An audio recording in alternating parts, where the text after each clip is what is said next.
আমি আমার জীবনে আমি এটা আবেগিতভাবেই বলছি যে এটা ছিল আমার জীবনের একটা স্মরণীয় বিকেল। আমি দাওয়ার কাজ শুরু করেছিলাম 2010 সালের থেকে, 2009-10 সাল থেকে। আর প্রথম দিকে মাঠে ময়দানে দাওয়াতে কাজ করতাম, পায়ে হেঁটে হেঁটে। তখন এভাবে বিমানেও কেউ নিয়ে আসতো না, মানুষ চিনত না, জানতো না। আপনারা আমাকে চেনেন হয়তো 2-3 বছর থেকে। এর আগে আমরা গ্রামে গঞ্জে, চরাঞ্চলে, উত্তরবঙ্গে, এইখানে ওইখানে বিভিন্ন জায়গায় দাওয়াতি সফর দিয়েছি আলহামদুলিল্লাহ। তো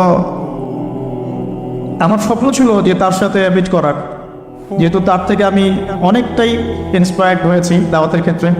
শুধু আমি না, এরকম লক্ষ লক্ষ যুবক আছেন যারা তার লেকচার শুনে হেদায়েতের পথে এসেছেন, দাওয়াতের কাজ করেছেন। এরকম মানুষকে যখন কাছে পাওয়া যায় তখন তো মনের আবেগ ধরে রাখা যায় না। তো আমি আমার ভাঙাচোরা ইংরেজি দিয়ে তাকে অনেক প্রশ্ন করলাম, অনেক বিষয়ে ভেতর থেকে কিছু ইলমি রস বের করার চেষ্টা করলাম। হয়তো একটা জিনিস আমিও জানি, তিনিও জানেন, কিন্তু তার মুখ থেকে শুনলে আর অনেক বেশি জ্ঞান পাওয়া যায়। তো আমি এখান থেকে আজকে সকালে বসে বসে এগুলো পয়েন্ট আউট করে লিখেছি, যাতে আপনি ভুলে না যাই যে আমি কি শুনেছি তার কাছে। আর আজকের লেকচারটা দিলে এটা অনলাইনে থেকে যাবে, সবার কাছে মেসেজ চলে যাবে ইনশাআল্লাহ, যে মৌলিকভাবে তিনি কী কী বিষয় বলতে চান। আমার প্রশ্নের উদ্দেশ্য ছিল একটাই, যে বর্তমান সমসাময়িক প্রেক্ষাপটে ইলমি অঙ্গন, পলিটিক্স, ইকোনমিক্স, ধর্মীয় বিভাজন, আমাদের নৈতিক অবক্ষয় সব কিছু বিবেচনা করে কিভাবে আমরা এখন দাওয়াতি কাজটা করব। একজন দায়ীর কী কী কোয়ালিফিকেশন থাকা উচিত, আমাদের কোন কোন জায়গায় বেশি ফোকাস করা উচিত, কোন কোন বই পড়া উচিত, কোন কোন স্কলারকে ফলো করা উচিত, কিভাবে আমরা উম্মাকে এগিয়ে নেব, এরকম কিছু প্রশ্ন ছিল আমার। এই সামগ্রিক প্রশ্নগুলোর তিনি কিছু এলোমেলো উত্তর দিয়েছেন, আমি সেগুলোকে সাজিয়েছি আজকে ইনশাআল্লাহ।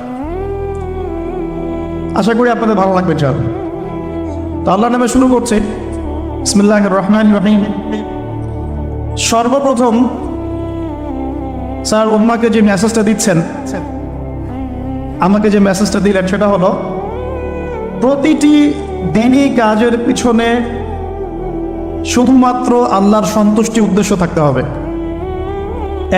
প্রত্যেকটা দিনই কাজের পেছনে উদ্দেশ্য থাকবে শুধুমাত্র আল্লাহর সন্তুষ্টি অর্জন করা। তাই আমরা বলতে পারি আমাদের দিনই কাজের যত প্রেক্ষাপট আছে, যত ক্ষেত্র আছে, এর সব কিছুর ইখলাস ঠিক থাকতে হবে। আল ইখলাস লিল্লাহ, এটা হচ্ছে সবচেয়ে প্রথম কথা। এখন আমি একটু ব্যাখ্যা করি আপনাদের সামনে ইখলাস কি। দিনই ইলম শিখবো কেন, মানুষ আমাকে বড় স্কলার বলবে, এটা ভাবলেই জাহান্নামে যাওয়ার জন্য যথেষ্ট। নামাজ পড়বো কেন, মানুষ আমাকে দেখে নামাজি বলবে, জাহান্নামে যাওয়ার জন্য যথেষ্ট। যাকাত দিব কেন, মানুষ আমাকে দানবীর বলবে, না দিলে মানুষ খারাপ বলবে, আমার জাহান্নামে যাওয়ার জন্যে যথেষ্ট। এখানে এসেছি, সবাই সম্মান দিচ্ছে, মনের মধ্যে একটা অহংকার চলে আসলো, আমি মনে হয় একটু সুপিরিয়র, আমি মনে হয় একটু বেটার, যথেষ্ট জাহান্নামে যাওয়ার জন্যে যথেষ্ট। ইখলাস মানে কি? প্রতিটা দিনই কাজ শুধুমাত্র এক আল্লাহর সন্তুষ্টির জন্য হতে হবে। আল্লাহু আকবার।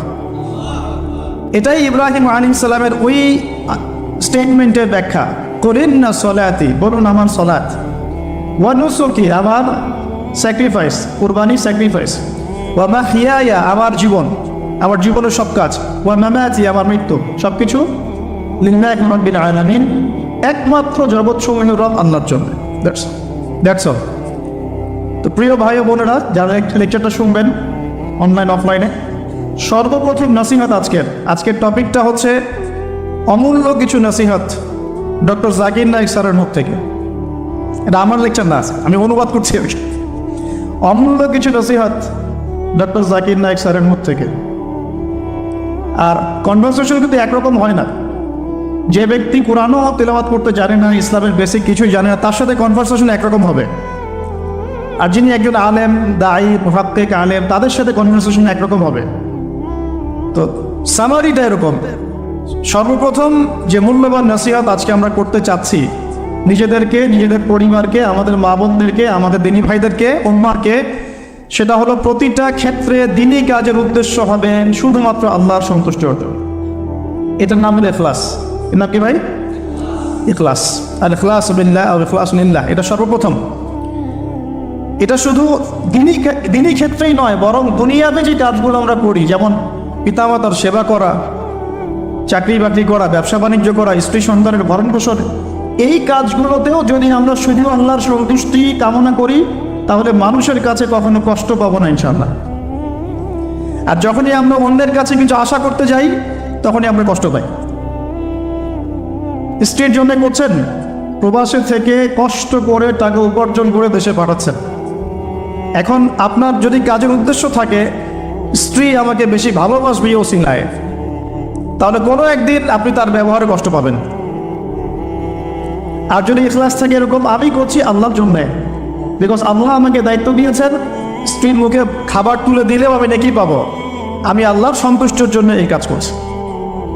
এরপরে ভালোবাসা থাকবে, অবশ্যই থাকবে, স্ত্রীর প্রতি থাকবে, সন্তানের প্রতি থাকবে, পিতামাতার প্রতি থাকবে, কিন্তু ইখলাস কাজের মূল উদ্দেশ্যটা কি? আল্লাহ পাকের সন্তুষ্টি অর্জন। এই ইখলাস থেকে আমরা অনেক সরে আসছি বিধায় উম্মার আজ কি অবস্থা হয়েছে।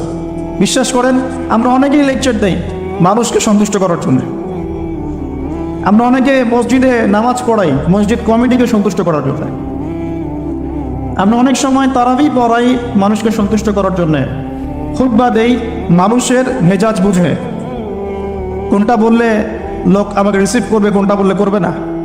নামাজের কথা বলা যাবে ভাই, সুদের কথা বলা যাবে না, খুব সতর্ক। এই যে এগুলো ইখলাসের খেলাফ।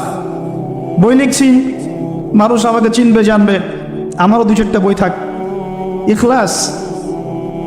লেকচার দিচ্ছি, সংগঠন করছেন, অ্যাসোসিয়েশন, দাওয়াতিকা, সাদাকা, ইখলাস।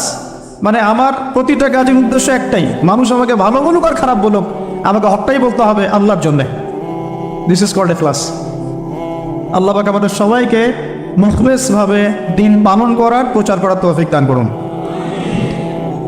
1 নম্বর। 2, তিনি বলছেন, আমি জিজ্ঞাসা করেছি যে আপনার খুসুসি আমল আমাকে বলুন। এই কথাটা আমি অন্য অনেক আলেমকেই বলেছি জীবনে, যত বড় বড় ওলামায়ে কেরামের সাথে আমার দেখা সাক্ষাৎ হয়েছে।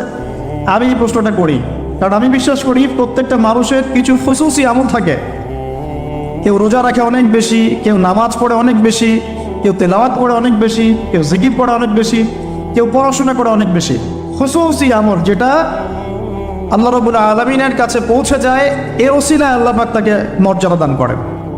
খুসুসি আমল আছে কেন? আমাদের নবী সাল্লাল্লাহু আলাইহি ওয়াসাল্লামের খুসুসি আমল বলুন দেখি। রাতের তাহাজ্জুদ, সবাই ঘুমিয়ে পড়লে নবী সাল্লাল্লাহু আলাইহি ওয়াসাল্লাম জেগে থাকতেন, পা মোবারক ফুলে যাইতো, দাঁড়িয়ে থাকতেন, লম্বা কেরাতে নামাজ পড়তেন। খুসুসি আমল। দাউদ আলাইহিস সালামের খুসুসি আমল ছিল রোজা রাখতেন একদিন পর পর, খুসুসি আমল। এরকম এক এক সাহাবীর এক এক নবীর এক এক সাহাবীর খুসুসি কিছু আমল আছে। আবু বকর রাদিয়াল্লাহু আনহুর খুসুসি আমল কয়জন জানেন? ফজরের নামাজ পড়ে তিনি দূরে কোথাও চলে যেতেন। ওমর রাদিয়াল্লাহু আনহু একদিন ফলো করছেন, যায় কোথায় এই মানুষটা। তাদের মধ্যে একটা কম্পিটিশন হতো আমলের, মনে আছে? কম্পিটিশনটা কোন দিন ওমর রাদিয়াল্লাহু আনহু বুঝলেন যে আবু বকর রাদিয়াল্লাহু আনহু অগ্রগামী, এটাও বলে দেই। তাবুকের যুদ্ধে। কোন যুদ্ধে? ইসলামের যুদ্ধেরও বিধান আছে, কিন্তু এখনকার প্রোটেস্ট্যান্ট ইসলাম আবার ওইটা কাট করে ফেলছে আর কি। এখনকার প্রোটেস্ট্যান্ট ভার্সন অফ ইসলামে আছে নামাজ, রোজা, হজ, যাকাত। জিহাদ আউট অফ কন্টেক্সট, ওটা নাই। ওটার আবার অনেক ব্যাখ্যা করা হয়েছে তালগুল পাকিয়ে, যে ওই দিকে যাচ্ছি না। তো পুরো কনসেপ্টটা ক্লিয়ার রাখবো ইনশাল্লাহ। কোরআন সুন্নাহ সবই আছে, পরিবেশ পরিস্থিতি প্রেক্ষাপট বিবেচনায় পদক্ষেপ নিতে হবে। নাকি কেউ অন্যায়ভাবে কোনো মেয়েকে ধর্ষণ করছে, নাউজুবিল্লাহ, আপনার চোখের সামনে পড়ে গেল, আপনি কি তাকে কি দাওয়াত দিবেন? ভাই ধর্ষণ করিয়েন না প্লিজ, রিকোয়েস্ট করতেছি ভাই, আল্লাহর রাস্তায় ধর্ষণ করিয়েন না, এ কথা বলবেন? আপনার সামর্থ্য থাকলে আপনি হাত দিয়ে প্রতিহত করবেন, পিটুনি দিবেন, কেসের আওতায় আনবেন, আইনের আওতায় নিয়ে আসবেন, মৃত্যুদণ্ড দিবেন, এই তো করবেন। এই মা বোনরা যদি আমাদের কেউ হয় নাউজুবিল্লাহ, তখন আপনার রেগুলেশন কেমন হবে? তার মানে পরিবেশ পরিস্থিতি প্রেক্ষাপট বিবেচনায় বিধান প্রয়োগ করতে হবে। ইসলামে পরিপূর্ণ বিধানই আছে, এই কনসেপ্টটা ক্লিয়ার রাখবো। তারপর যেটা বলছিলাম যে তাবুকের যুদ্ধে নবী সাল্লাল্লাহু আলাইহি ওয়াসাল্লাম বললেন যে তোমাদের যা যা সম্পদ আছে আল্লাহর রাস্তায় নিয়ে আসো। কারণ তাবুক যুদ্ধের সফর অনেক লম্বা ছিল, অনেক লম্বা, পায়ে হেঁটে প্রায় 1-1.5 মাস যেতে হয়েছে। রোমানদের সাথে প্রথম ব্যাটল, যদিও এই ব্যাটলটা একটা অসমাপ্ত রূপে ফিরে আসতে হয়েছে গরমের মধ্যে। এই তাবুকের যুদ্ধে কিছু কিছু সাহাবী অংশ না নেওয়ার কারণে সূরা তওবার মধ্যে আয়াতুন নিফাক নাজিল হয়েছে। পড়ে দেখেন, 3 জন সাহাবী যে সবাই তাকে বয়কট করে ফেললো, পড়ে দেখেন। এখন এই সময়ে উমর রাদিয়াল্লাহু আনহু তার ঘরে যত সম্পদ ছিল তার অর্ধেক নিয়ে আসছেন, অর্ধেক রেখে দিয়েছেন, রেখে নবীর সামনে উপস্থিত করেছেন, ইয়া রাসূলুল্লাহ আমার ঘরে যত সম্পদ ছিল তার অর্ধেক নিয়ে দিলাম। সুবহানাল্লাহ। মানে কি, ভাইয়ের 6টা গাড়ি আছে, 3টা দিয়েছেন, 4টা বাড়ি আছে, 2টা দিয়েছেন, হ্যাঁ 2 একর জমি আছে, 1 একর দিয়েছেন, মানে আপনার $2 মিলিয়ন আছে, $1 বিলিয়ন দিয়েছেন। কত বড় হৃদয় থাকলে মানুষ এই কাজটা করতে পারে?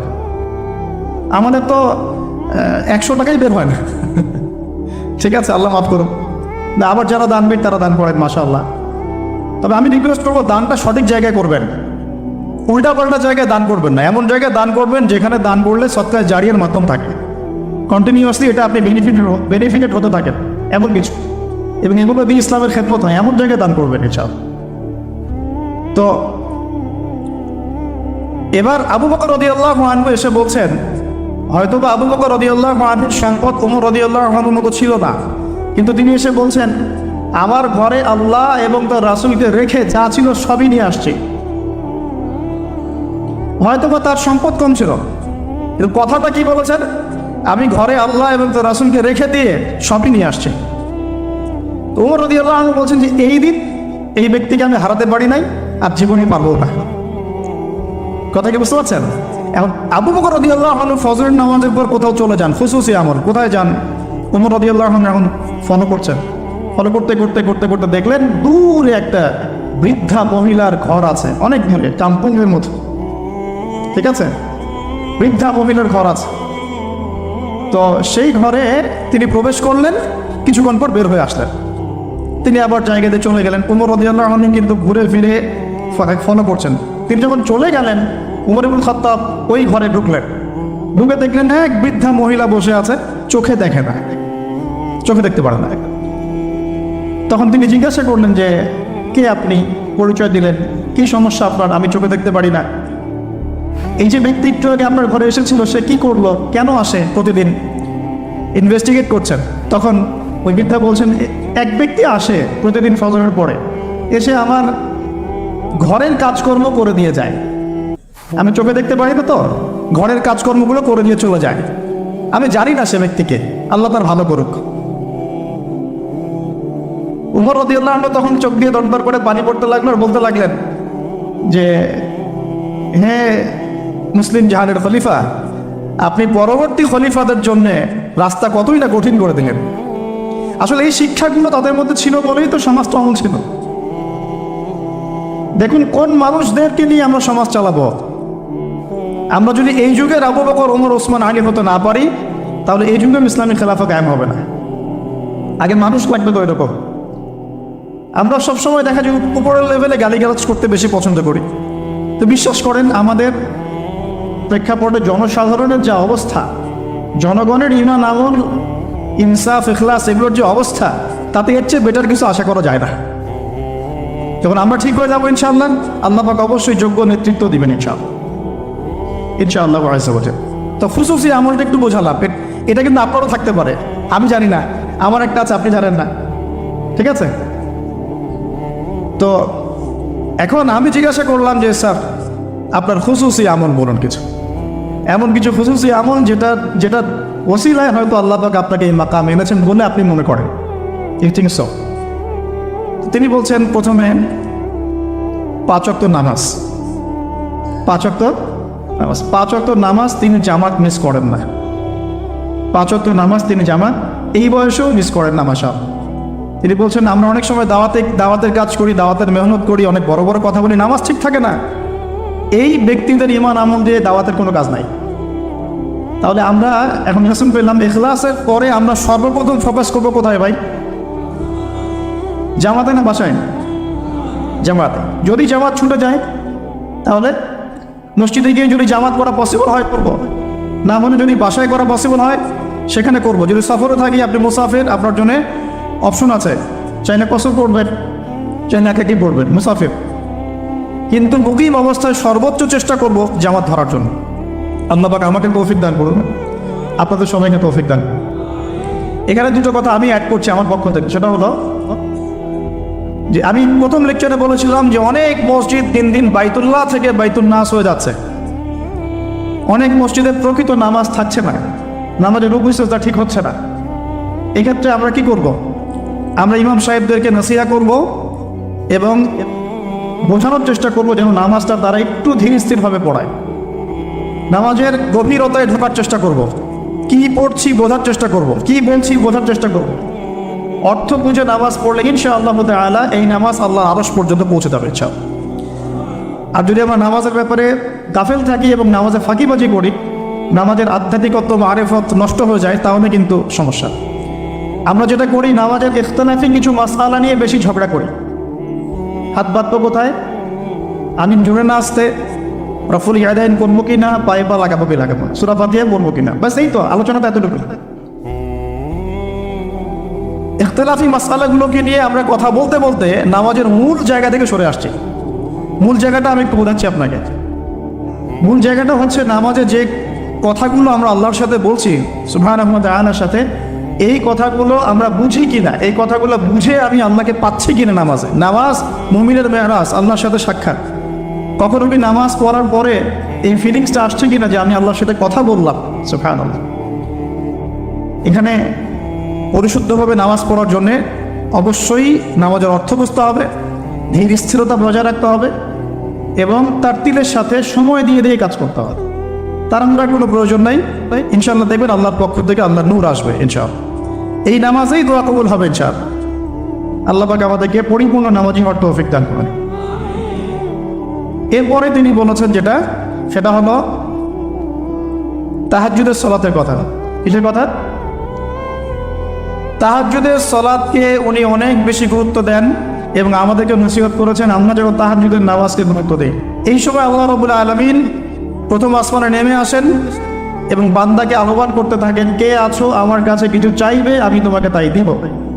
কে আছো আমাকে ডাকবে, আমি তোমার ডাকে সাড়া দিব। কে আছো আমার কাছে ইস্তেগফার করবে, আমি তোমাকে ক্ষমা করে দিব। এভাবে আল্লাহ রাব্বুল আলামিন ফজর পর্যন্ত বলতে থাকেন।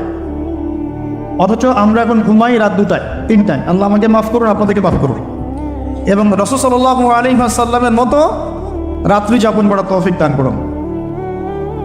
তো এটার নবী সাল্লাল্লাহু আলাইহি ওয়াসাল্লাম 2 করে পড়তেন, 2 রাকাত, তারপর 2 রাকাত, তারপর 2 রাকাত, তারপর 2 রাকাত, শেষে বেতর, মোট 11 রাকাত। আমরা চেষ্টা করব যদি ছোট সূরা জানি সূরাগুলোকে বারবার রিপিট করা। যদি বড় সূরা কিরাতে পড়তে পারি মাশাআল্লাহ আরো ভালো। রুকুটাকে লম্বা করার, সিজদাকে লম্বা করার এবং সিজদায় গিয়ে বেশি বেশি দোয়া করার।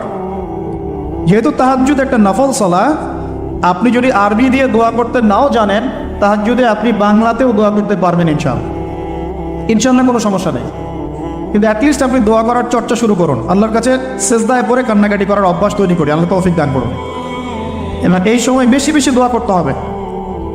আমি এই কথাটা শুধু তার কাছেই প্রথম শুনিনি, এর আগে আরও অনেক বড় বড় আলেমরা এই কথাটাই বলেছেন যে তাহাজ্জুদ গোজার হতে হবে। আল্লাহ পাক আমাকে তাহাজ্জুদ গোজার হওয়ার তৌফিক এনায়েত করুন, আপনাদের সবাইকে তৌফিক দান। পয়েন্টস একটু বেশি, এই জন্য আমি শর্ট করছি, কারণ একটা পয়েন্টসে অনেক লম্বা কথা বলা যায়, অনেকগুলো পয়েন্টস আছে। এরপরে তিনি যেটা বলেছেন সেটা হলো প্রতিটা কাজে সুন্নাতকে অনুসরণ করা। প্রতিটা কাজে সুন্নাতকে অনুসরণ করা। ঘুমাবো, সুন্নত নাই? ঘুমানোর সুন্নত, কানে হেডফোন দিয়ে গান শুনতে শুনতে ঘুমা, এখনকার সুন্নত নাকি? একটু টিভি দেখে, ইউটিউব দেখে রিল্যাক্স, মাশাআল্লাহ, আস্তাগফিরুল্লাহ, ঘুমানোর সুন্নত নাকি? সম্ভব হলে একটু ওযু করে নেয়া। আচ্ছা, তারপরে সূরা ফালাক, সূরা নাস, ইখলাস পড়া, হাত দুটো একত্রিত করে ফু দিয়ে এভাবে পুরো গা মাসাহ করা। এই কাজটা আরও 2 বার করা, মানে ইন টোটাল 3 বার করা। এরপর সূরা কাফিরুন পড়া। ঘুমানোর সময় যে সূরা কাফিরুন পড়ে তাকে আল্লাহ পাক শিরক থেকে মুক্ত রাখবেন ইনশাআল্লাহ। আর শিরকের গুনাহ কিন্তু আল্লাহ মাফ করেন না। এই গুনাহ ছাড়া যে কোনো গুনাহ আল্লাহ পাক যাকে ইচ্ছা মাফ করতে পারেন, তওবা করলে সেটা আলাদা বিষয়। আর সূরা বাকারার শেষের 3টা আয়াত পড়া। নবী সাল্লাল্লাহু আলাইহি ওয়াসাল্লাম বলেছেন সূরা বাকারার শেষের 3 আয়াত রাত্রেবেলা পড়লে সারা রাত ইবাদতের নেকি পাওয়া যায়। এখানে একটা কথা বলে নিই, যদি ঘুমাতে একটু দেরিও হয়ে যায়, 12টা বেজে গেছে মনে করেন, ওযু করে 2 রাকাত নামাজ পড়ে ঘুমিয়ে যান, ইনশাল্লাহ আপনি রাতের বেলা দাঁড়িয়ে থাকার নেকিটা পাবেন, কিয়ামুল লাইলের নেকি পাবেন ইনশাল্লাহ। জরুরি না যে একদম আপনাকে প্রথমে ঘেমিয়ে শেষে উঠে আবার এই প্র্যাকটিসটা প্রতিদিন করতে হবে। অনেকে হয়তো পারবে না, অনেকে জব করে, অনেক সমস্যা থাকতে পারে, অনেকে রাত্রে কাজ করে। তো দেরি হয়ে গেলে ঘুমানোর ক্ষেত্রে অ্যাটলিস্ট 2-4 রাকাত নামাজ পড়ে তারপর ঘুমিয়ে যান। পারলে আপনার স্ত্রীকে পিছনে নেন, আপনার বাচ্চাকে ডান পাশে নেন, যে জেগে আছে ওই ভাইকে পিছনে নেন, জামাত হয়ে যাবে। এই চর্চাগুলো না হলে আসলে সমাজ পরিবর্তন হবে না, পরিবারই পরিবর্তন হবে না, সমাজ তো পরের কথা। আর আমল এভাবে না বাড়ালে আমরা এই যুগের আবু বকর ওমর হতে পারবো না। আর এই যুগের আবু বকর ওমর হতে না পারলে আমাদের হাতে ইসলামী খেলাফা আসবে না। আমাদের টার্গেট খেলাফা, ওইটা টার্গেট, কিন্তু ওই জায়গায় না যাওয়া পর্যন্ত মুসলিম উম্মার কোনো শান্তি নাই। ওই জায়গায় না যাওয়া পর্যন্ত আমরা সারা বিশ্বে মার খেতেই থাকবো। ওই জায়গায় যখন মুসলিমরা ছিল তখন কেউ আমাদের দিকে চোখ তুলতে পারতো না, কোনো মুসলিম বোনের দিকে খারাপ নজরে তাকাতে পারতো না। আজকে কারাগারের পর কারাগার ভরে ফেলছে মুসলিম মেয়েদেরকে দিয়ে। মিডল ইস্টের খবর জানেন, ইয়েমেনের খবর রাখেন, সিরিয়ার খবর রাখেন, প্যালেস্টাইনের খবর রাখেন, সবাই জানে, ওপেন সিক্রেট, এগুলো তো নতুন করে বলার কিছু নাই। তো ওই জায়গা থেকে আমরা সরে আসছি বিধায় আমাদের উপর থেকে ওই কর্তৃত্বটা আল্লাহ পাক নিয়ে নিয়েছেন। এটা আমাদের উপর আযাব বলা যায়, পরীক্ষা, আযাব। তো এই আমলগুলো বাড়াতে হবে, আল্লাহ পাক তৌফিক দান করবে। এবং দোয়া, এখন এই সময় প্রচুর দোয়া করতে হবে, এবং দোয়ার মধ্যে নিজের ব্যক্তি, নিজের পরিবার, নিজের সুস্বাস্থ্য, নিজের এলেম, নিজের হালাল রিজিক, হ্যাঁ, নেক আমলের তৌফিক, জীবনের লক্ষ্যগুলোর তৌফিক, পরিবারের শান্তি, উম্মার জন্য দোয়া, নির্যাতিত মুসলিম ভাই বোনদের জন্য দোয়া, হ্যাঁ, ওলামায়ে কেরাম যারা মাজলুম তাদের জন্য দোয়া। এই দোয়াগুলো থাকবে ইনশাআল্লাহ। আল্লাহ পাক আমাদেরকে বেশি বেশি দোয়া করার তৌফিক দান করুন, এবং আমাদের দোয়াগুলো আল্লাহ পাক কবুল করে নেন। তো এই তাহাজ্জুদ সম্পর্কে সংক্ষিপ্ত কিছু কথা বলার পরে বলছিলাম প্রফেটিক লাইফস্টাইল, মানে ঘুমানোর সময় সুন্নাহ, ঘুম থেকে উঠে সুন্নাহ নাই, ঘুম থেকে উঠে সুন্নাহ, হোয়াটসঅ্যাপ চেক কর কি হলো ফোনের মধ্যে নাকি, ঘুম থেকে উঠে সুন্নাহ, চোখ একটু ঘষা, 3 বার মুখটা ঘষা, মুখ থেকে ঘুমের ভাব দূর করা, আলহামদুলিল্লাহ ইন্নাযী আহইয়ানা বা'দা মা আমাতানা ওয়া ইলাইহিন নুশুর। যদি শেষ রাতে ওঠেন সূরা আলী ইমরানের শেষের 10 আয়াত পড়া, এটাও সুন্নাহ। তারপরে ইস্তিনজা যাই আমরা ইস্তিনজায় গিয়ে আগে 2 হাত কবজি পর্যন্ত ধুয়ে ফেলতে হয়, নাকে 3 বার পানি দিতে হয়, কারণ শয়তান নাকের ভিতর রাত কাটায়। এটা আমরা দেখতে পারি না, শয়তান এবং জিন শয়তান অনেক কিছু করে আমাদের সাথে। তারা আমাদেরকে বদনজর দেয়, তারা আমাদেরকে দেখে, আমাদেরকে ওয়াসওয়াসা দেয়, অনেক কিছু করে, আমরা বুঝতে পারি না। আল্লাহ পাকের ফেরেশতারা, আল্লাহ পাক যদি ফেরেশতাদের মাধ্যমে এই নিরাপত্তা না দিতেন আমাদেরকে জিনরা উড়িয়ে নিয়ে চলে যেত। হ্যাঁ, এর এত দুষ্ট প্রকৃতির মানব, সৃষ্টি মাখলুক, এর মধ্যে ভালো মন্দ আছে, খারাপদের কথা বলছে। তো ওয়াশরুমে যখন হচ্ছেন ওখানেও কিন্তু শয়তান আছে। শয়তান রাত কাটায় আমাদের 2 পায়ের মাঝখানে এবং নাকের 2 গহ্বরের মাঝখানে। এই জন্য ঘুম থেকে উঠে 3 বার নাকে পানি দিতে হয়, আর আগে হাত ধুয়ে নিতে হয়। তারপরে বাথরুমে ঢোকার সময় আমরা ডান পা ইউজ করবো না, আগে বাম পা। বের হওয়ার সময় ডান পা। দোয়া, বিসমিল্লাহ আল্লাহুম্মা ইন্নী আউযু বিকা মিনাল খুবসি ওয়াল খাবাইস। এখনকার টয়লেট যেগুলো হচ্ছে, মানে যা চলছে আর কি, ইংলিশ, এখানে নবী সাল্লাল্লাহু আলাইহি ওয়াসাল্লামের মতো বসা সম্ভব না।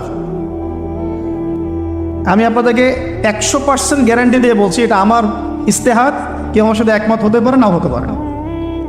ইয়াজুজ আর মাজুজের যত খাসলত আছে না, চরিত্র, এই সব চরিত্র পশ্চিমা বিশ্বের মধ্যে আছে।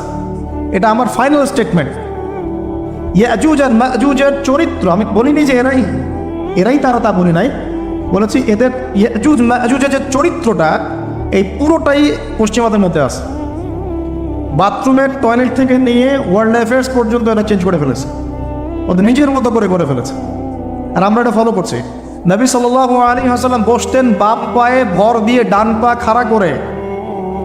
যে কোনো আলেমদেরকে জিজ্ঞাসা করবেন, হাদিসের কিতাব মোতালা করবেন, বাম পায়ে ভর দিয়ে ডান পাটা একটু উঁচু করে, এইভাবে যারা বসে তাদের মানে টয়লেটটা খুব ক্লিয়ার হয়, খুব সুন্দর মতো হয়ে যায়। এখন আপনি কিভাবে ইংলিশ টয়লেটে বসবেন এভাবে, আমাকে বলেন। উঠে বসতে গেলে তো ব্রেক, শেষ, আপনি নিজেই ভিতরে তখন।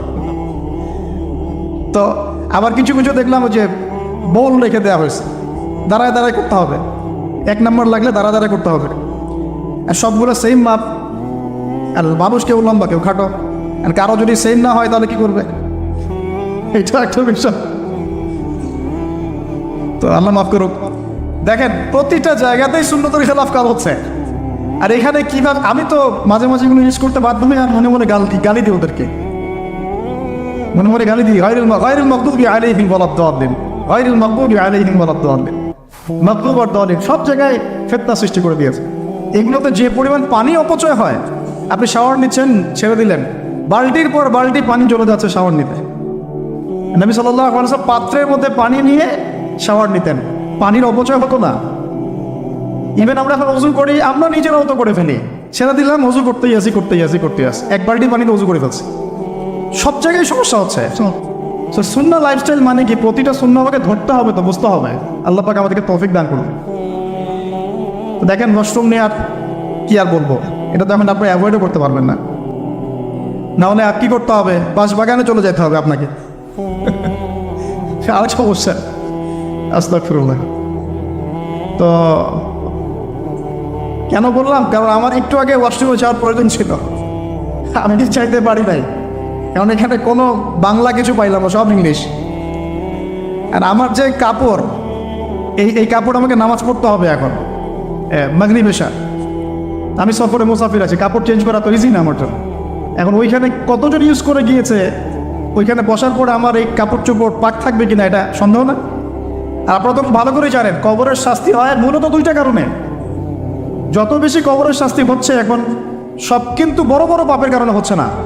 2টা কারণ মেজর। একটা হচ্ছে পেশাবের অপবিত্রতা থেকে পবিত্র না হওয়া, পেশাবের ছিটা ফাটা থেকে পবিত্র না হওয়া। আর একটা হচ্ছে চগলখুরি করা। কি করা? মানে চগলখুরি বুঝাতে পারছে কিনা, একজনের কথা আরেকজনের কাছে লাগানো, যেটা গণতান্ত্রিক সুন্নাহ। এটা কিন্তু গণতান্ত্রিক সুন্নাহ, মানে পলিটিক্স আপনাকে করতে হলে এই সুন্নাহই ফলো করতে হবে। এর কথা অরে বলতে হবে, ওর কথা অরে বলতে হবে, তাহলে তো পথ থাকবে না। আর পথ তো এখন সব হিরো আলমদের। মাশাআল্লাহ, মাঝে মাঝে মনটা চায় যে আমিও দাঁড়াই। এরা যদি দাঁড়াইতে পারে তাহলে আমরা পারি না কেন? কি সমস্যা? পড়াশোনা কি করি নাই কিছুই? অ্যাটলিস্ট হচ্ছে তো ভালো বুঝবো। সুবহানাল্লাহ।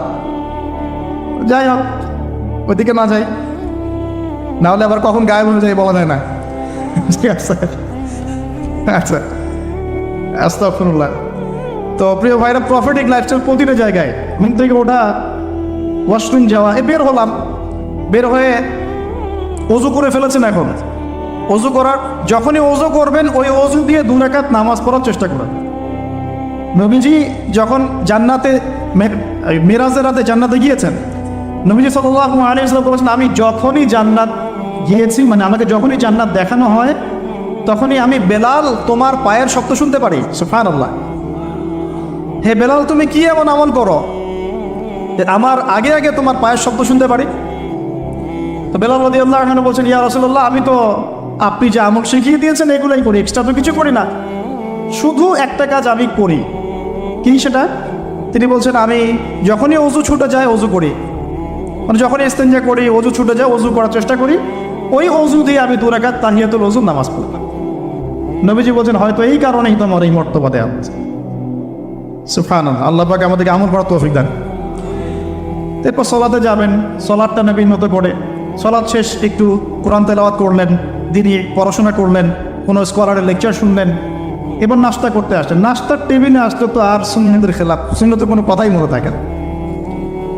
আর আমি আপনাদের কমিউনিটির মধ্যে এসে দেখলাম সবাই খুব ভোজন রসিক। মাশাআল্লাহ, হ্যাঁ মাশাআল্লাহ, ভালো, খারাপ না, একটা এজ থাকে খাওয়ার। তবে খাওয়ার ক্ষেত্রে এই 2টো হাদিস মাথায় রাখবেন। 1, নবী সাল্লাল্লাহু আলাইহি ওয়াসাল্লাম বলেছেন, একজন মুমিন বান্দার এতটুকু খাওয়ার যথেষ্ট, যা দিয়ে সে কোমর সোজা করে আল্লাহর ইবাদত করতে পারে। আর এই পুরো ওয়ার্ল্ডটাই এখন এই কয়েকটা জিনিসের উপর টিকে আছে: খাওয়া, ফ্রি সেক্সুয়াল সম্পর্ক, জুলুম, পলিটিক্যাল জুলুম। খাবে, ওপেন সেক্স করবে, মদ পান করবে, হ্যাঁ, পরকালে কনসেপ্ট ভুলে এই দুনিয়ার জীবনে যা যা পাওয়া যায়, মদ, ক্যাসিনো, জুয়া, খাওয়া, নারী, আর মুসলিমদেরকে মারোয়ার কাটো। খাওয়ার ক্ষেত্রে কয়টা হাদিস মনে রাখবেন ভাই? একজন মুমিন বান্দার খাওয়া দাওয়ার জন্য এতটুকু যথেষ্ট, যতটুকু দিয়ে সে কোমর সোজা করে আল্লাহর ইবাদত করতে পারে। এরপরেও যদি তাকে খেতে হয়, সে যেন তার পেটটাকে 3 ভাগ করে দেয়। কয় ভাগ? 3 ভাগ। নবীজি বলছেন মুমিনরা পেটের 1 ভাগ খাবে, 1 ভাগ পানি খাবে, পানি দ্বারা পূর্ণ করবে, আর 1 ভাগ খালি রাখবে শ্বাস প্রশ্বাস চলাচলের জন্য। এই খাওয়ার সুন্নাত, খাওয়ার টেবিলেই তো আমরা হেরে যাচ্ছি। আমরা তো খাওয়ার টেবিলেই হেরে যাচ্ছি। আমরা যুদ্ধের মাঠে জিতবো কিভাবে? এক সাহাবী খেজুর খাচ্ছিলেন বদরের যুদ্ধের সময়, এটা আপনার রাহিকুল মাকতুম গ্রন্থে পাবেন। খেজুর খাচ্ছেন, সৈন্য বিন্যাস করা হচ্ছে, নবীজি ভাষণ দিচ্ছেন, ওয়াসারিউ ইলা মাগফিরাতিম মির রাব্বিকুম ওয়া জান্নাহ, ওয়াসারিউ ইলা মাগফিরাতিম মির রাব্বিকুম ওয়া জান্নাহ আরদুহা কাআরদিস সামাই ওয়াল আরদ উইদ্দাত লিল মুত্তাকিন। এরকম আয়াতগুলো পড়ছেন। ওই সাহাবী শুনে হাতের খেজুরগুলো ছুঁড়ে ফেলে দিলেন, দিয়ে ছুটলেন সামনে। একজন সাহাবী তার আগে বলেছিলেন যে খাবার শেষ করো। তিনি বলছিলেন যে এগুলো খেতে অনেক সময় লেগে যাবে। বীর বিক্রমে যুদ্ধ করেছে, এই সাহাবী শহীদ হয়ে গেছেন। তো খাবার ভোগ বিলাসটাকে তারা কিভাবে দেখতেন, আর একটু দেখালাম কিভাবে তারা এটাকে মানে জাস্টিফাই করতেন। এখন উমর রাদিয়াল্লাহু আনহু একটা কথা মনে পড়ে গেল। উমর রাদিয়াল্লাহু আনহুর সময় একটা দুর্ভিক্ষ হয়েছে, কিন্তু তো ওই সময় জনগণ খাওয়ার সংকটে ভুগছে বলে খলিফাতুল মুসলিমিন উমর রাদিয়াল্লাহু আনহু দীর্ঘদিন শুধুমাত্র রুটি আর জাইতুনের তেল খেয়েছিলেন। শুধুমাত্র রুটি আর জাইতুনের তেল। শাসক কাকে বলে? মুসলিম শাসক। হ্যাঁ, আমাদের সমাজও আছে মাশাআল্লাহ। দুর্ভিক্ষ যখন হয় তখন তারা সিঙ্গাপুর এই সেই ঘুরে বেড়ায় মাশাআল্লাহ। হ্যাঁ, টোটালি উল্টা। মানে জনগণের ঘরে খাবার থাক না থাকে, আমার ঘর ফিল আপ থাকলে হইল। জ্বর হলে সিঙ্গাপুর, হাত ভাঙলে কানাডা। হ্যাঁ, ভিতরে আরো বড় সমস্যা হইলে আরো বড় বড় রাষ্ট্র যেগুলো, ওখান থেকে আবার সুস্থ হয়ে আসে, এসে মাশাআল্লাহ আবার শুরু হয়ে যা তাই। আল্লাহ পাক তাদেরকে হেদায়েত দান করুন, দোয়া করি। তো খাবার সম্পর্কে 2টা হাদিস মাথায় নিয়ে নিলাম। এখন আমরা হাইজেনিক খাবারগুলো খাওয়ার বেশি চেষ্টা করব। আমরা যে খাবারগুলো খাচ্ছি ইদানিং, এই খাবারগুলোতে বেশিরভাগই আমাদের ক্ষতি হচ্ছে। এই ক্ষতিগুলো আমরা 20 থেকে 35 বছর এজে আমরা বুঝতে পারবো না। 35 ক্রস করে গেলে আমরা বুঝতে পারবো যে কী ক্ষতি হয়েছে। এই জন্য ইয়াং যারা আছেন, লেকচার শুনছেন, খাবার এবং ফিজিক্যাল এক্সারসাইজ এগুলোর ব্যাপারে খুব সচেতন হতে হবে। আল্লাহ পাক তৌফিক দান করুন। এই বিষয়ে ডক্টরদের পরামর্শ নেবেন, তারা আরও ভালো বলতে পারবেন।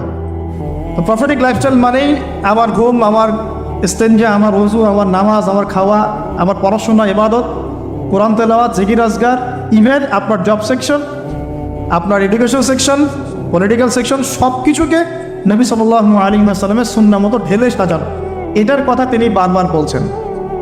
যদি আমরা ভালো দায়ী হতে চাই, বড় আলেম হতে চাই, দিনের জন্য কিছু করতে চাই, আমাদেরকে আগে নিজের উপরে এই দিনটা প্রতিষ্ঠা করতে হবে। আল্লাহ পাক তৌফিক দান করুন।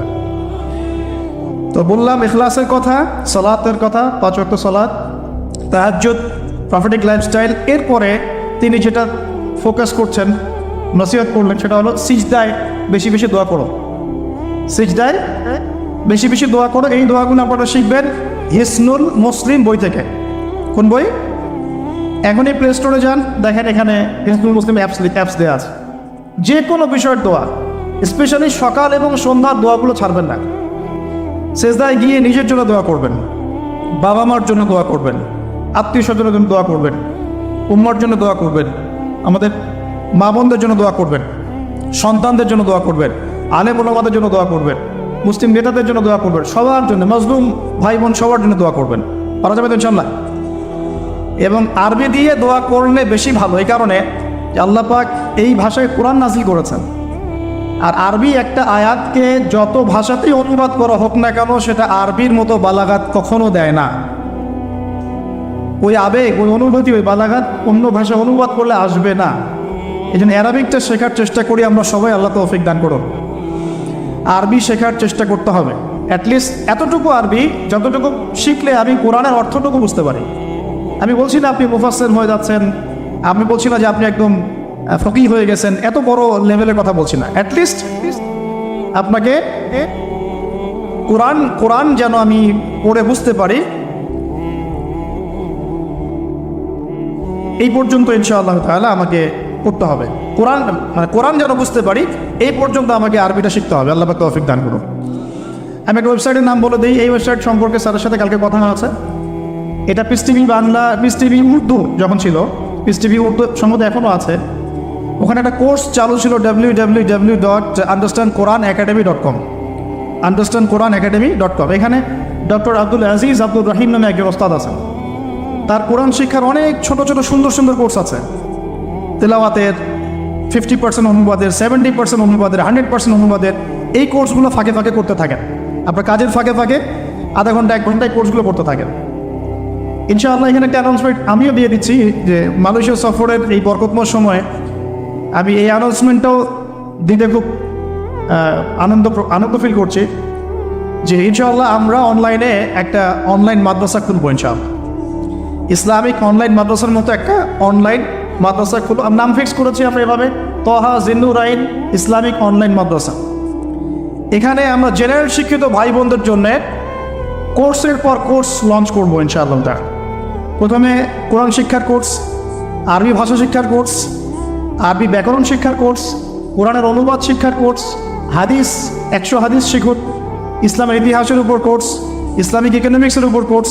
এভাবে গ্র্যাজুয়ালি আস্তে আস্তে আস্তে আস্তে লেভেল 1, 2, 3, 4 করতে করতে আমরা 6টা লেভেল পর্যন্ত চিন্তা করেছি। 6 লেভেল পর্যন্ত যাওয়ার পরে ইনশাল্লাহ আপনি একজন দায়ী, একজন মধ্যম মানের আলেম, মানে আমি তো বলছি বড় আলেম আমি আপনাকে বানাতে পারবো না, মধ্যম মানের আলেম, দায়ী, দিনের বোঝওয়ালা মানুষ, এই লেভেল পর্যন্ত আপনার জ্ঞান পৌঁছে যাবে ইনশাআল্লাহ। আর এখানে শুধু আমি নিজেই ইনভলভ তা নয়, আমি শুধু ক্লাস নেব এমন নয়, মহিলাদের জন্য মহিলা টিচার থাকবেন। আমি ছাড়া আরও অনেক বরেণ্য ওলামায়ে কেরাম এখানে ক্লাস নেবেন ইনশাআল্লাহ। আল্লাহ পাক আপনাদের সবাইকে সেই কোর্সগুলো এনরোল করা তৌফিক দান করুন, আমিন। তো এই জিনিসগুলো শেখা উচিত। দোয়াগুলো বেশি বেশি সেজদায় করবেন।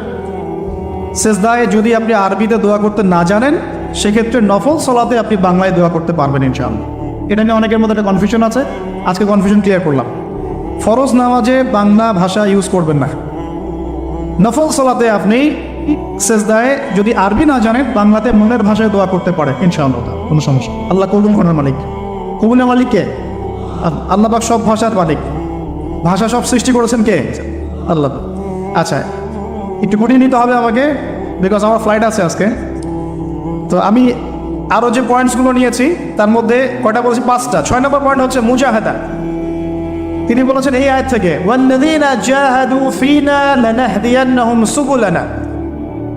সূরা আনকাবুতের শেষের দিকে আছে, আল্লাহ পাক বলেছেন যারা আমার পথে প্রচেষ্টা চালায়, যারা আমার দ্বীনের পথে চেষ্টা করে, প্রচেষ্টা চালায়, আমি আল্লাহ তাদেরকে হেদায়েত দান করি। সুবহানাল্লাহ।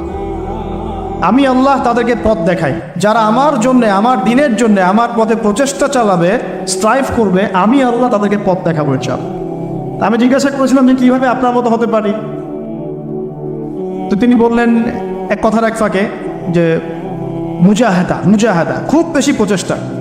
এই বয়সেও খুব বেশি প্রচেষ্টা, মানে ইখলাস ঠিক রেখে, নামাজ কালাম ঠিক রেখে, তাহাজ্জুদ ঠিক রেখে, দোয়া কালাম ঠিক রেখে খুব বেশি প্রচেষ্টা চালাতে হবে। গঠনমূলকভাবে প্রচেষ্টা চালালে যে ফলাফল পাওয়া যায়, আজকের এই মাহফিলে তো তার প্রমাণ। আপনারা কি এটা সাকসেস করার জন্য চেষ্টা করেন না? কষ্ট করেছেন, শ্রম দিয়েছেন, অর্থ দিয়েছেন, ভলেন্টিয়ার ক্রিয়েট করেছেন, আজকে মাশাআল্লাহ এত সুন্দর একটা পরিবেশ। এভাবে সারা দুনিয়াতে দিন প্রতিষ্ঠা করা সম্ভব হবে ইনশাআল্লাহ। যদি আমরা সবাই যার যার জায়গা থেকে প্রচেষ্টাটা সর্বোচ্চ রাখি এবং ঐক্যবদ্ধ হওয়ার চেষ্টা করি। আমাদের মধ্যে বারবার এক কথাই বলছি আমি, অনেক মত পার্থক্য থাকতে পারে, কিন্তু তারপরেও আমরা ঐক্যবদ্ধ থাকবো ইনশাআল্লাহ। সবার মতামতকে সম্মান করব, মাযহাবি ফিকহটাকে সম্মান করব। ওই ভাই শাফিঈ মাযহাব মানে আমি হানাফি ফিকহ ফলো করি, কোনো সমস্যা নাই। ওই ভাই হানাফি মাযহাব মানে ওই ভাই হাম্বলি মাযহাব মানে, কোনো সমস্যা নাই। অ্যাটলিস্ট একজন ইমামকে তো সে ফলো করছে, তারপরে আমরা সবাই ভাই ভাই হয়ে থাকবো ইনশাআল্লাহ। ইখতিলাফ থাকতে পারে, তার মতকে সম্মান করব, আমার মতকে সে সম্মান করবে, এই মানসিকতা তৈরি করতে হবে। আল্লাহ পাক তৌফিক এনায়েত করুন। এরপরে মুজাহাদার কথা বলতে গিয়ে তিনি বলছেন, মুজাহাদার সময়, এই চেষ্টা প্রচেষ্টার সময় খুব করে আল্লাহর উপর তাওয়াক্কুল রাখতে হবে। আল্লাহর প্রতি পূর্ণ ভরসা রাখতে হবে। ইব্রাহিম আলাইহিস সালামের মতো, হাসবি আল্লাহ ওয়া নি'মাল ওয়াকিল, কোনো সমস্যা নেই, আল্লাহ আমার সাথে আছে, তিনি আমাকে পথ দেখাবে ইনশাআল্লাহ। মুসা আলাইহিস সালামের মতো, কাল্লা ইন্না রাব্বি মা'ইয়া সায়াহদিন, তার বাহিনী বলছে, মানে বনু ইসরাঈল বলছে, পিছনে ফিরআউনের বাহিনীর সামনে লোহিত সাগর, ইন্না লামুদরাকুন, আমরা ধরা পড়ে গেলাম। আর মুসা আলাইহিস সালাম বলছেন, কাল্লা, কখনো নয়। ওই রকম সিচুয়েশনে তিনি বলছেন, কাল্লা, কখনো নয়, ইন্না রাব্বি মা'ইয়া সায়াহদিন, আমার রব আমার সাথে আছেন, তিনি আমাকে পথ দেখাবেন ইনশাআল্লাহ। সেম কথা বলেছেন আমাদের প্রিয় নবী হযরত মুহাম্মদ সাল্লাল্লাহু আলাইহি ওয়াসাল্লাম গারে সাওরে। আবু বকর সিদ্দিক বলছেন, উপর থেকে তারা আমাদেরকে দেখে ফেলবে, তিনি বলছেন, না, লা তাহজান, তুমি দুশ্চিন্তা করো না, ইন্নাল্লাহা মা'ানা, আল্লাহ আমাদের সাথে আছে। এই তাওয়াক্কুল, আল্লাহর প্রতি পূর্ণ তাওয়াক্কুল যার থাকবে, ইন্নাল্লাহা ইউহিব্বুল মুতাওয়াক্কিলিন, আল্লাহ পাক এই তাওয়াক্কুলকারীদেরকে আল্লাহ পাক ভালো রাখে। ফালিয়াতাওয়াক্কালিল মুতাওয়াক্কিলুন, আল্লাহর প্রতি ভরসাকারীরা যেন আল্লাহর প্রতি ভরসা রাখে। আমরা সবাই আল্লাহর প্রতি পূর্ণ আস্থা রাখবো ইনশাআল্লাহ, সব ঠিক হয়ে যাবে ইনশাআল্লাহ। শুধু আমাদেরকে আমাদের ঈমান, আমল, আকীদা, আমাদের মুজাহাদা, ইউনিটি, এই জায়গাগুলো ঠিক করতে হবে, পারবো না ইনশাআল্লাহ। আল্লাহ পাক আপনাদের সবাইকে কবুল করুন, আমিন। এরপর তিনি বলেছেন, দলীয় সাম্প্রদায়িকতা পরিহার করতে। এটা কেমন, ওই যে ধর্মীয় কিছু বিভাজন আছে, একবার এক দলে ঢুকে গেছেন, অন্য ভাইকে আর ভাই মনে হয় না, সালাম দেওয়ার সময় খুঁজে খুঁজে সালাম দেয় যে ও আমার গ্রুপের কিনা, অন্য গ্রুপের হলে সালাম দেন। এই ন্যারো মাইন্ডেড মানসিকতা ত্যাগ করতে বলেছে। আমরা সবাই মুসলিম, তিনি বলছেন, ওয়ামান বারবার এই একটা বলেন, আপনারা তো শোনেন, ওয়ামান আহসানু কাওলাম মিম্মান দাআ ইলাল্লাহ ওয়া আমিলা সালিহান ওয়া ক্বালা ইন্নানী মিনাল মুসলিমিন। ওই ব্যক্তির চেয়ে শ্রেষ্ঠ আর ভালো কে আছে, আহসান কে আছে, যে ব্যক্তি বলে, যে ব্যক্তি মানুষকে আল্লাহর দিকে আহ্বান করে এবং নিজে সৎ আমল করে আর বলে, আমি মুসলিমদের একজন, আমি মুসলিমদের একজন। নবী সাল্লাল্লাহু আলাইহি ওয়াসাল্লাম এই পরিচয় নিয়েই দাওয়াতি কাজ করেছেন, আমরা মুসলিম, এটা আমাদের মৌলিক পরিচয়। এরপরে আপনার কোনো যৌগিক পরিচয় থাকতে পারে, ওই পরিচয়কে কেন্দ্র করে আমরা আমাদের মধ্যে ডিভাইডেশন করব না, ক্রিয়েট করবো না ইনশাআল্লাহ। ঠিক আছে ভাই, একমত তো নাকি? আলহামদুলিল্লাহ। এখন আমরা ধর্মীয় সাম্প্রদায়িকতা, যেগুলো আমাদের দলীয়করণ, এই ফেরকাগুলো থেকে একটু ব্রড মাইন্ডেড হওয়ার চেষ্টা করি। যদি আপনি কোনো দলকে ভালোবাসেন বা কোনো দলের সদস্য হয়ে থাকেন, তাও সমস্যা নাই, কিন্তু অন্য ভাইকে কাফের মনে করি আমরা। আমার রিকোয়েস্ট এতটুকু, অন্য ভাইকে কাফের মনে করি, সেও মুসলিম। আর এই অ্যারোগেন্স, এটা কিন্তু ইবলিসের অ্যারোগেন্স। ইবলিস বলেছিল না, জানা খায়রুম মিন, আমি তো তার চেয়ে উত্তম, খালাকতানি মিন নার, আমাকে আল্লাহ আপনি সৃষ্টি করেছেন আগুন দিয়ে, ওয়া খালাকতাহু মিন তিন, আদমকে সৃষ্টি করেছেন মাটি দিয়ে, আমি কেন ওকে সিজদা করতে যাব? এই যে এটাকে কি বলে, অ্যারোগেন্সি, অহংকার, উদ্ধত আচরণ। এই আচরণের কারণেই তো সে শয়তান হয়ে গেল। অতএব আমরা নিজেদেরকে অন্যর থেকে সুপিরিয়র না ভাবি। আমি যে বড় বড় কথা বলছি, এর চেয়ে ওই ভাইয়ের আমল বেশি হতে পারে, ওই ভাইয়ের চেয়ে এই ভাইয়ের আমল বেশি হতে পারে। কে জানে কার আমল নামায় কত নেকি আছে, কোন আমল আল্লাহর কাছে কবুল হবে, এটা তো আল্লাহই ভালো জানে। অতএব আমাদের সবাইকে তাসকিয়া অর্জন করার চেষ্টা করতে হবে, আত্মশুদ্ধি। আল্লাহ পাক তৌফিক এনায়েত করুন। এরপর তিনি বলেছেন, আমি আমার ছেলেকে এখানে পড়িয়েছি, কিন্তু ডিগ্রি সার্টিফিকেট সব কিছু নয়। কথাটা খুব ভালো লেগেছে আমার কাছে। ডিগ্রি সার্টিফিকেট সব কিছু নয়, ডিগ্রি পেলাম, সার্টিফিকেট পেলাম, এটা ওইটা, এগুলোই আমার কাছে আলেম স্কলারশিপের মানদণ্ড নয়। এলেম আল্লাহর পক্ষ থেকে আসে, এবং ওলামায়ে কেরামদের সামনে বসে বসে যে সিনায় যে এলেমটা আসে, এটাই হচ্ছে জ্ঞান। এই যে কালকে ওনার সাথে বসে এই যে এতগুলো কথা শুনলাম, এই যে জ্ঞান আমি পেলাম না, এটা তো আমি 20টা বই পড়ে পেতাম না। ব্যাপারটা বুঝতে পারেন না?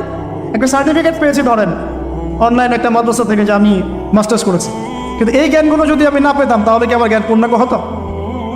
তো এটাই তিনি বোঝাতে যাচ্ছেন সম্মানিত সেই মেহমান স্যার, যে ডিগ্রি এবং সার্টিফিকেটই সবসময় জ্ঞানের মানদণ্ড নয়। জ্ঞান আল্লাহর পক্ষ থেকে আসবে। কখন আসবে? যখন আমরা এই বেসিকগুলো ঠিক করব, এবং বরের তো রিনাউন্ড ওলামায়ে কেরামদের কাছে গিয়ে আমরা সরাসরি জ্ঞান নেওয়ার চেষ্টা করি। আপনারা সফর করবেন, ভিজিট করবেন, আলেমদের বাসায় যাবেন, তাদের অফিসে যাবেন, বসবেন, কথা বলবেন, প্রশ্ন করবেন, এভাবে জ্ঞান অর্জন করার চেষ্টা করবেন।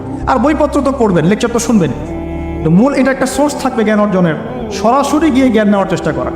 আল্লাহ পাক আমাদেরকে ওলামায়ে কেরামের সহবতে গিয়ে জ্ঞান নেওয়ার তৌফিক দান করুন, আমিন। ঠিক আছে, এটাও অবশ্য তিনি বলেছিলেন যে এখন হকপন্থী স্কলার হাতে গোনা যায়, এটাও বলেছেন। সত্যিকারের আলেম এখন হাতে গোনা যায়, এটা খুঁজে বের করতে হবে আপনাদের। যারা হক ও বাতিলকে মিশ্রিত করে না, হককে স্পষ্ট করে বাতিলকেও স্পষ্ট করে, তো আলেম। সামান্য কিছু দুনিয়ার স্বার্থে যারা দিনকে বিক্রি করে দেবে, এটা কখনো প্রকৃত আলেম। তিনি বলছেন হাতে গোনা যায় scholars, very few of them, উনি ওনার মতো করে বলছেন। এখন তো খুব অল্প হাতে গোনা। একটা সময় ছিল সলফে সালেহীদের যুগে অগণিত ওলামায়ে কেরাম, অগণিত। এখন সত্যি সত্যি হকপন্থী ওলামায়ে কেরাম হাতে হাতে গোনা যায়। আল্লাহ পাক তারপরে আমরা দোয়া করি, আল্লাহ পাক আমাদের সবাইকে হকপন্থী ওলামায়ে কেরামদের সহবত দান করুন, আমিন। এরপরে আমি একটা বড় প্রশ্ন করেছিলাম, যে প্রশ্নটা আমি অনেককেই করি, যে how to establish Islam in bigger reason আর গ্লোবাল সার্ফেস ইত্যাদি। উনি বলছেন, আমি এই কথাটা আমিও নিজে বলেছি আগে, বলছেন যে প্রথমে এত বড় চিন্তা না, প্রথমে চিন্তাটা হচ্ছে নিজের উপরে দিনটা প্রতিষ্ঠা আছে কিনা, আমি নিজের পরিবারটা ঠিক করতে পারলাম কিনা, আমি দিনের দাওয়াতি কাজ করছি কিনা অ্যাপ্রোপ্রিয়েটলি, আমি সোসাইটি চেঞ্জের কাজ করছি কিনা। এইগুলো যখন বিল্ড আপ হবে, দেন উই উইল ইমার্জ ইনশাল্লাহ। তারপরে আমরা বড় স্বপ্ন দেখতে পারি, তার আগে না। এই কথা আমিও বলেছি, তার সাথে আমার চিন্তা এখানে মিলে গেছে।